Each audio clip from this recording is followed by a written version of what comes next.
terhadap seseorang itu diadili, tidak boleh kita menuduh Itu sesuatu. teori, pada intinya Bukan namanya masalah teori itu.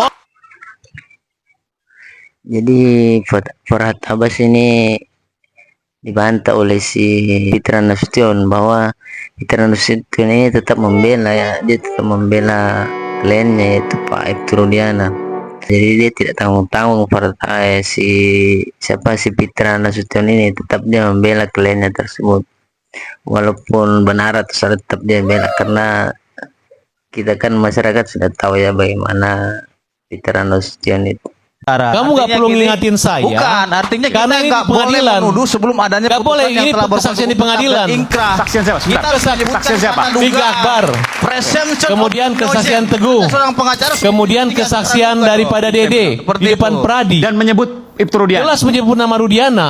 Jadi nggak bisa kita yang menuduh. Itu sudah fakta di pengadilan. Walaupun orang menyebut sebelum adanya putusan yang berkekuatan hukum tetap terhadap seseorang itu diadili, tidak boleh kita menuduh Itu sesuatu. teori, pada intinya Bukan namanya masalah teori, itu moral hukum. justice telah berlaku di negeri ini dan Ingat, masyarakat presumption of menyaksikan innocence. Makanya begitu saya ingatkan biadabnya saudara pendidikan saat untuk itu, sehingga menghormati kita itu. menunggu keputusan Ya, keadilan dari Mahkamah Jangan asal menuduh Agung. orang. Kalau memang dia melakukan itu silahkan laporkan. Kamu hanya bisa berteriak Itu begitu. silahkan pidana. Teriakanmu itu tidak Jadi berkualitas. ada hukum yang berlaku Tidak di sini. berkualitas. Kalau Tentangan seandainya dan memang- kesaksian di Sulaiman. pengadilan. Iya, jika dia memang melakukan itu, silakan laporkan. Begitu kata Fitra Nasution. Dia itu tidak mau sama sekali dibantah ya oleh Farhad Abbas ini. Dia tetap membela kliennya ini Ibtu Rudiana secara ya bagaimana lah, kita kan sudah tahu toh. Jadi dia beranggapan bahwa apa yang disampaikan oleh Farhad Abbas ini tidak ada sama sekali sangkut pautnya dengan kliennya tersebut. Jadi kliennya pun ini hilang-hilang terus waktu dilakukan saat dicari ya oleh pihak penyidik, itu Pak Ibtu Rudiana tersebut. Dan kabarnya pun Ibtu Rudiana pada saat itu sempat beberapa bulan tidak pernah muncul ya. Nah kan ini dia baru muncul ini beberapa hari kemudian baru dia muncul di publik. Saya kira kita semua di sini memiliki hati nurani, memiliki empati. Kamu nggak punya hati terhadap nurani. orang yang sudah meninggal Hati dunia. nurani orang yang 7 orang dipidana seumur hidup itu nggak. Kamu diam dulu. Kamu diam juga. Waktu saya diberikan Aiman, Kamu bukan nggak punya Anda. hati nurani. Udah. Diam Dia nggak dulu. punya hati nurani. Ya, oke. Silakan Pak Mitra. Ini Kamu dibayar.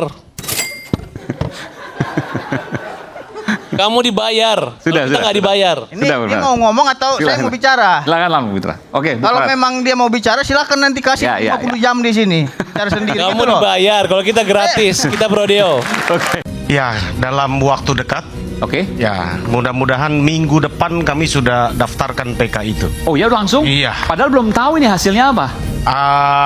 Kami sudah mengumpulkan 3 alat bukti novum, kehilafan hakim, dan juga hal yang saling bertentangan di dalam putusan.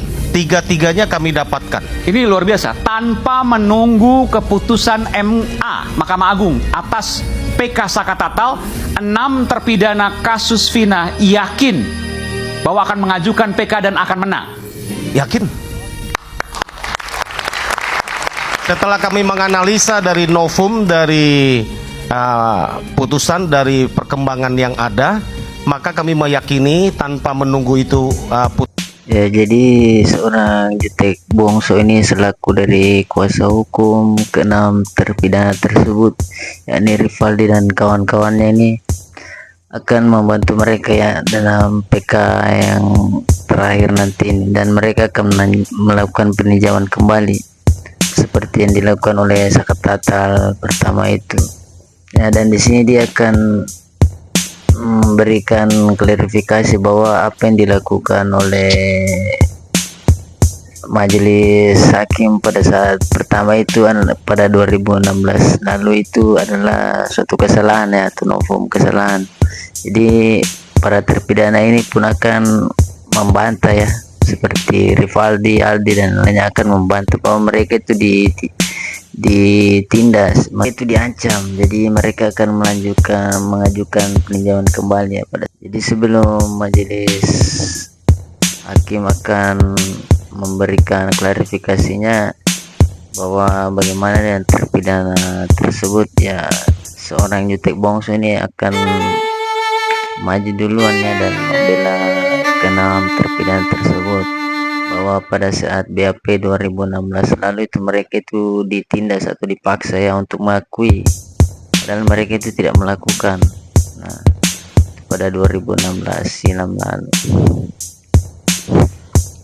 Saya yakin juga itu betul, itu pertama dari AEP. Saya yakin juga itu, kalau saya pribadi. Kenapa? Karena ada peristiwa tanggal 25 Agustus di mana AEP ini pernah digerebek oleh warga, dan warga itu adalah termasuk para terpidana ini. Dan di dalam pengakuan terbaru dari Dede, rupanya AEP ini sakit hati kepada para terpidana. Dan menurut pengakuan Dede, kenapa? Kan kita nggak tahu apa-apa. Ini pengakuan Dede, ya kan? Saya dendam sama mereka. Kalau itu saya yakin itu cerita Dede. Problem ini timbul, cerita yang ini diambil oleh Aibtu Rudiana. Pandangan saya ya, saya nggak tahu motifnya berikutnya sesudah penyelidikan ini berjalan dan mungkin ada dia lihat ini banyak kejanggalan. Kenapa terus dipaksakan? Ini yang menjadi tanda tanya besar. Ya, dan ternyata benar ya guys, dugaan masyarakat ya.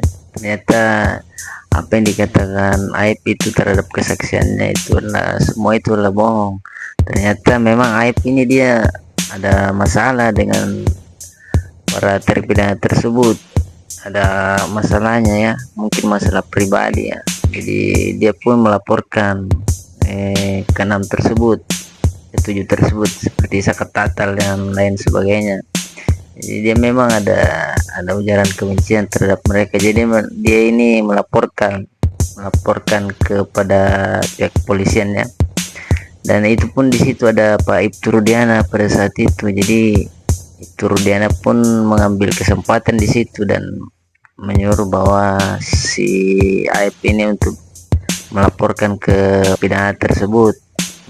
Seperti sakat tatal kan, namun sakat tatal sekarang kan sudah bebas ya. Jadi masyarakat pun menduga bahwa sudah mengetahui ya, masyarakat pun sudah mengetahui bahwa kesaksian Aib itu palsu. Dan Dedek pun ditindaklanjuti dan sempat dilaporkannya Dedek dan Kang Dede Mulyadi oleh si Aib ini. Ya. Tabrakan ke tiang itu, ke tiang lampu jalan. Ini motor Eki dan Vina waktu itu ya? Iya. Ini belum pernah ditampilkan sebelumnya? Belum pernah ditampilkan sama sekali nih. Oke. Jadi motor ini ya yang katanya itu kecelakaan. Kalau kita berpikir secara logika, kalau memang dia melakukan tubrukan ataupun tabrakan di lampu jalan itu, pasti ada yang pecah ini atau hancur. Di situ kita tidak lihat ada yang hancur atau pecah dari depannya, Di kan gitu. spakbor agak bengkok sedikit Iya, ya? cuma itu aja. Oke. Jadi terus yang kedua, helmnya bisa dilihat. Helm, oke. Nah, artinya Oke. apa? Jangan terlalu dini kita menyimpulkan sesuatu hal kecelakaan, karena sudah ada putusan pengadilan. Baik, yang artinya itu bohong. Bohong apa sih bohong? kok bohong? Itu sudah ditampilkan Ini kami di situ. punya motornya kok. Let it, let it, let it, let it, let it, let it, bang, bang.